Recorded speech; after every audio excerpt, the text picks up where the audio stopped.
Mon prochain invité a pris part en fin de semaine à la compétition Camo Invitation. C'est un gars qu'on associe davantage au tremplin de 3 mètres, mais là, il a surpris tout le monde parce que il est allé chercher une médaille d'argent, pas aux 3 mètres, aux 10 mètres en fin de semaine. François Imbeau-Dulac, bonjour. Bonjour. François, le 10 mètres, là, pour que les gens comprennent bien, c'est vraiment pas ta spécialité. Ça faisait un bout de temps que tu n'avais pas grimpé là. Effectivement, ça faisait 1 an et demi à peu près que je n'ai pas grimpé au 10 mètres. Ma dernière compétition était les Jeux du Canada en 2009, en août. Et puis, dans le fond, je suis monté en fin de semaine pour la première fois depuis ce temps-là. Et puis, c'était une grosse surprise pour moi de terminer deuxième. Quand tu dis en fin de semaine, c'est-à-dire que tu vas pas nous dire que tu as décidé ça sur un coup de tête, de dire je m'en vais au 10 mètres. Tu préparais ça quand même, là. Oui, ça faisait à peu près 1 mois et demi que j'avais recommencé l'entraînement à la plateforme.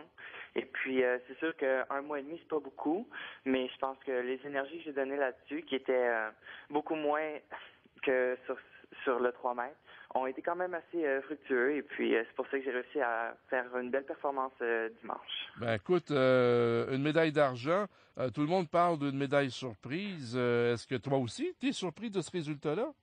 Absolument, je suis vraiment surpris parce que moi, quand je suis monté au 10 mètres cette journée-là, je voulais vraiment que m'amuser.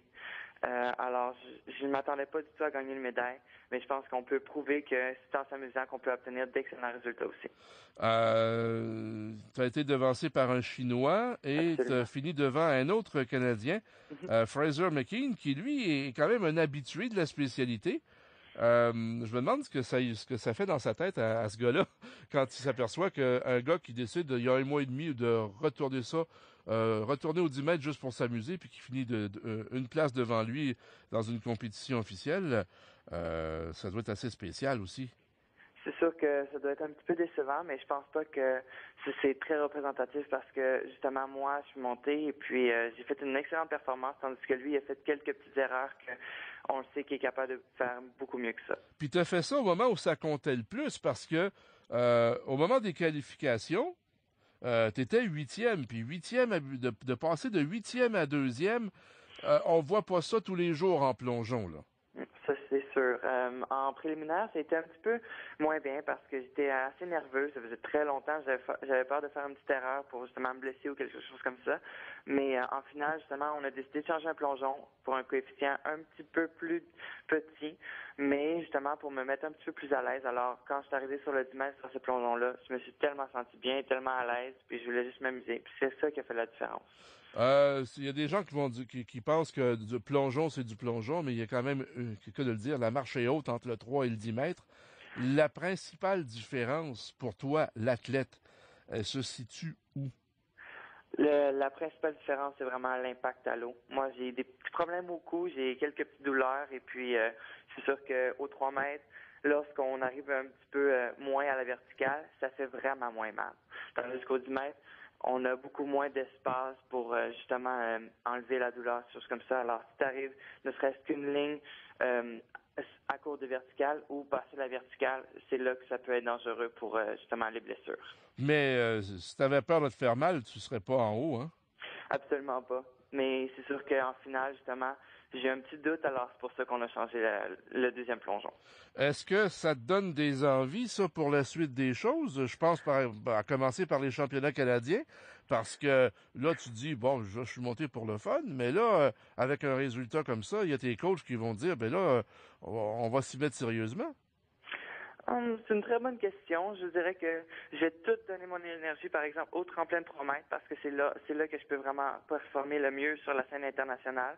Lorsque, justement, l'année dernière, j'ai fait mes meilleures performances internationales au Grand Prix d'Espagne et des États-Unis, avec une 6e position en finale au tremplin de 3 mètres. Alors, c'est sûr que je vais donner toute mon énergie là-dessus, mais je dis pas que je ne retournerai pas au 10 mètres encore une fois, parce que c'est sûr que c'est une belle expérience. Ça m'a vraiment fait plaisir de remonter en haut, et puis je pense que je pourrais faire quelque chose de bien.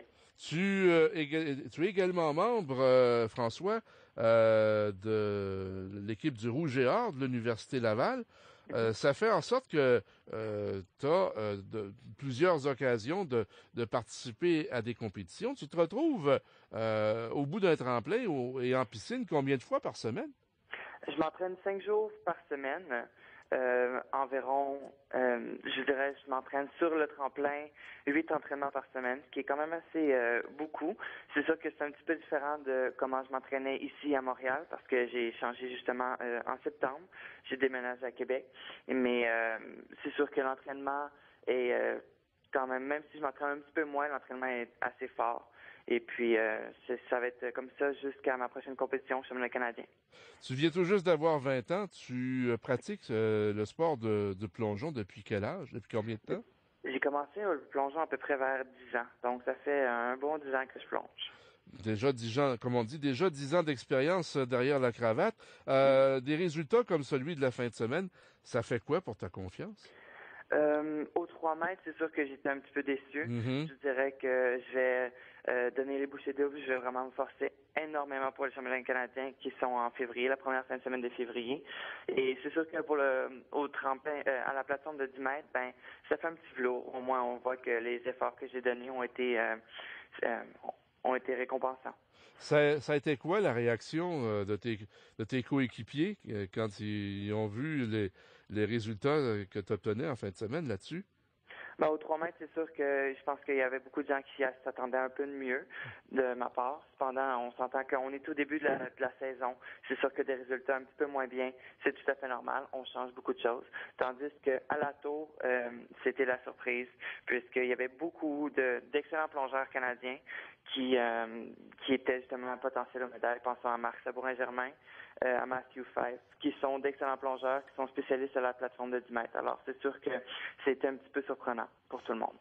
À la vue des petits ennuis, comme tu dis, que tu as connus aux 3 mètres, quelles sont les choses, les aspects que tu dois travailler encore? C'est sûr que j'ai travaillé beaucoup sur ma stabilité. Ensuite, j'ai travaillé sur ma forme physique, qui est un petit peu moins bonne que celle de l'année dernière. C'est normal, on est en début de saison.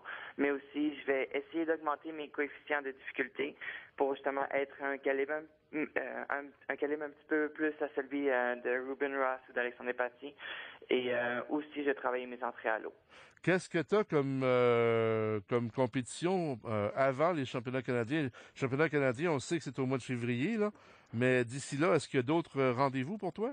Absolument pas. C'est de l'entraînement intensif. On va pas arrêter justement pour être en forme pour le championnat canadien.